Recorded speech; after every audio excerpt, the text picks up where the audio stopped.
Hello साथियों, आप सभी को मेरा प्यार भरा नमस्कार। कैसे हैं आप? उम्मीद करते हैं अच्छे होंगे। आप लोग का पढ़ाई लिखाई खूब बढ़िया से चल रहा होगा। अगर आप भी बिहार बोर्ड मैट्रिक परीक्षा 2026 में एग्जाम दीजिएगा, अगर आपका भी एग्जाम 18 फरवरी का गणित का, तो यह क्लास आपके लिए महत्वपूर्ण होने वाला है, क्योंकि हम लोग पढ़ने वाले हैं गणित का वायरल पेपर। ठीक है, यह प्रश्न 100% आपको मिलेगा 18 फरवरी को देखने को। ठीक है, तो आप लोग क्लास को लास्ट तक जरूर देखिए। क्लास में नहीं है तो क्लास को लाइक कर लीजिए, अपने दोस्तों को भी शेयर कर दीजिए, चैनल को जरूर सब्सक्राइब कर लीजिए, क्योंकि इस बार 95% अंक लाना है आपको 2026 में। आप लोग ध्यान रखिएगा। ठीक है, देखते हैं आज का पहला प्रश्न। आप लोग भी साथ में आंसर दीजिएगा। देखिए, आज का पहला प्रश्न है आपका, यहाँ पे आपको भी साथ में आंसर देना है कि सेक स्क्वायर 60 डिग्री - 1 इसका मान है। तो सेक स्क्वायर 60 डिग्री - 1 इसका मान क्या होगा? तो देखिए, तो यहाँ पर प्रश्न है आपका यहाँ पे कि सेक स्क्वायर 60 डिग्री और -1 इसका मान क्या होगा? तो सेक 60 डिग्री का मान कितना होता है? सेक 60 डिग्री का मान होता है 2 होता है। कितना होता है? 2 होता है। स्क्वायर क्या करेंगे? यहाँ पे स्क्वायर कर लेंगे और माइनस का 1, तो 2 का स्क्वायर कितना हो जाएगा आपका? यहाँ पे 4 हो जाएगा और माइनस का 1। देखिए, 4 में से 1 घटाएंगे कितना होगा आपका? यहाँ पे 3 हो जाएगा। तो 1 का सही आंसर ऑप्शन नंबर क्या होगा आपका? यहाँ पे बी हो जाएगा। देखते हैं हम लोग अब लोग 2 नंबर प्रश्न, और आपको भी साथ में आंसर देना है। देखिए, 2 का प्रश्न है आपका यहाँ पे कि बिंदु 6, -5 का भुज है। देखिए, यहाँ पे बिंदु दिया हुआ है 6, -5 दिया हुआ है। ठीक है, इसका भुज पूछा गया है। तो देखिए, पहला मान जो होता है ना एक्स का होता है, एक्स का मान को क्या बोलते हैं? भुज बोलते हैं। यहाँ पे भुज कितना हो जाएगा आपका? यहाँ पे 6 हो जाएगा। ठीक है, कितना होगा? 6 होगा। 2 का सही आंसर ऑप्शन नंबर ए हो जाएगा। देखते हैं हम लोग 3 का प्रश्न। 3 का प्रश्न है आपका, आपको भी साथ में आंसर लेते रहना है। ठीक है, तो 3 का प्रश्न है कि 9 सेक स्क्वायर ए माइनस 9 टेन स्क्वायर ए बराबर है। तो यहाँ पे देखिए, दोनों में 9 दिया हुआ है, तो 9 क्या करेंगे? कॉमन ले लेंगे। अगर 9 कॉमन लेंगे दोनों से, तो यहाँ क्या बचेगा? यहाँ बच गया आपका यहाँ पे देखिए सेक स्क्वायर ए और माइनस का टेन स्क्वायर ए। क्या बचेगा आपका? यहाँ पे माइनस का टेन स्क्वायर ए बच जाएगा। ठीक है, आपको ध्यान रखना है। यहाँ पे ई है। अब देखिए, जब तो 9 गुना सेक स्क्वायर ए माइनस टेन स्क्वायर ए बराबर कितना होता है? 1 होता है। कितना होता है? वो 1 होता है। 9 गुना 1 करेंगे कितना होगा आपका? यहाँ पे 9 हो जाएगा। ठीक है, तो 3 का सही आंसर ऑप्शन नंबर क्या होगा आपका? यहाँ पे बी हो जाएगा। देखते हैं हम लोग 4 का प्रश्न। देखिए, 4 का प्रश्न है आपका यहाँ पे कि 13 और 17 का समांतर माध्य है। तो 13 और 17 का समांतर माध्य क्या होगा? समांतर माध्य बराबर क्या होता है? देखिए, 13 और 17 का समांतर माध्य आपको यह ध्यान रखना है। जैसे कि यहाँ पर 13 और 17 दो संख्या दिया हुआ है, दोनों को जोड़ दीजिए 13 और 17 का। ठीक है, उसमें क्या करना है? 2 से भाग देना है। 13 और 17 कितना हो जाएगा आपका? यहाँ पे 30। 30 को में क्या करेंगे? 2 से भाग देंगे। जब 30 को 2 से काटेंगे कितना बार कटेगा? 15 बार में। तो इसका सही आंसर क्या हो जाएगा आपका? यहाँ पे 15 हो जाएगा। कितना होगा? 15।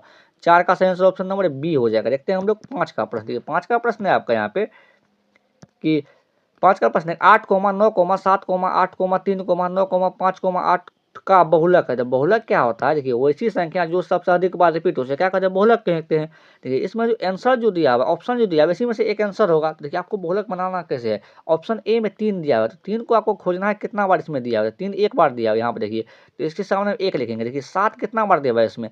7 दिया हुआ है 1 बार, तो इसके सामने में 1 लिखेंगे। 8 कितना बार दिया हुआ है? 8 दिया हुआ है आपका 1 बार, 2 बार, 3 बार, इसके सामने में 3 लिखेंगे। 5 कितना बार दिया हुआ है? 5 दिया हुआ है आपका यहाँ पे 1 बार, इसके सामने में 1 लिखेंगे। लेकिन बहुलक क्या होता है? वैसी संख्या जो सबसे अधिक बार रिपीट हो से क्या कहते हैं? बहुलक कहते हैं।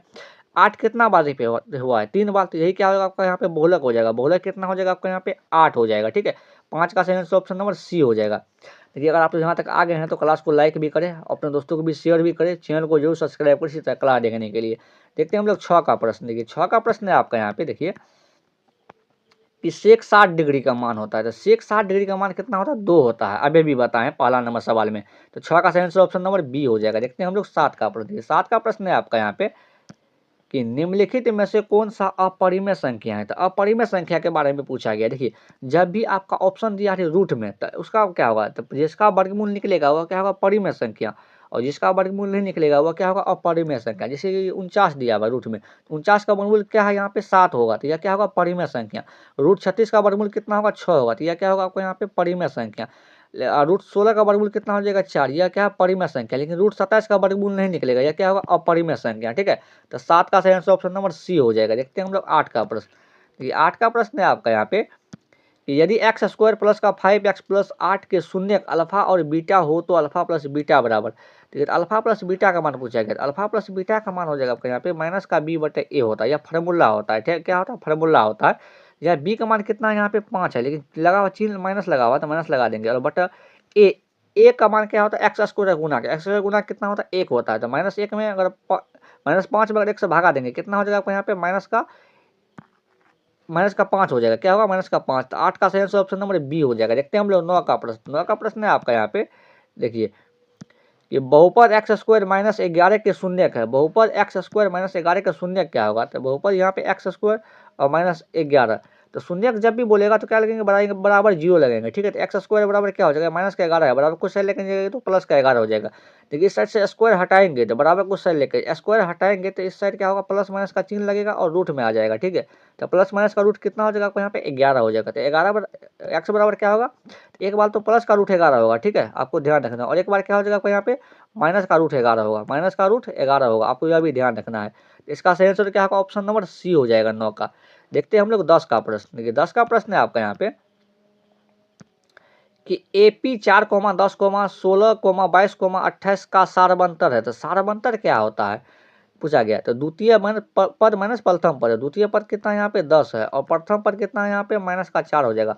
अगर 10 में से 4 घटाएंगे तो कितना होगा? यहाँ पे 6 हो जाएगा। तो द्वितीय पद कितना होगा? यहाँ पे 6।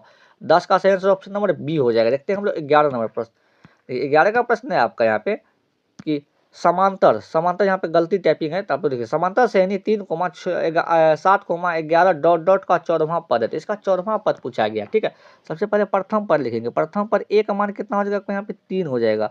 और डी का मान कितना होगा? द्वितीय पद माइनस प्रथम पद। द्वितीय पद यहाँ पे 7 है और माइनस प्रथम पद 3 है।